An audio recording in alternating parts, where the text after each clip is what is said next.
Hello বন্ধুরা, আমার চ্যানেলে সবাইকে স্বাগতম।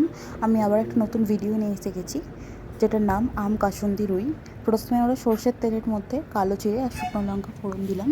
তারপর কুচি করে রাখা আমগুলোকে তেলের মধ্যে দিয়ে দিলাম। দিয়ে একটু ভাজা হয়ে গেলে তার মধ্যে লঙ্কা গুঁড়ো, হলুদ গুঁড়োর পেস্টকে দিয়ে দিলাম। একটু কষিয়ে নিয়ে তার মধ্যে এখানে নুন অ্যাড করলাম।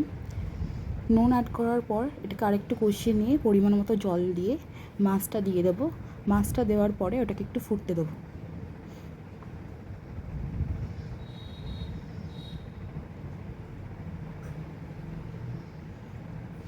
মাছটা ফুটে গেলে তারপর এর মধ্যে সর্ষের পেস্টটা দিয়ে দেবো। সর্ষের পেস্ট দেওয়ার পর বেশি ফোটানোর দরকার নেই, নাহলে তেতো হয়ে যাওয়ার সম্ভাবনা থাকে।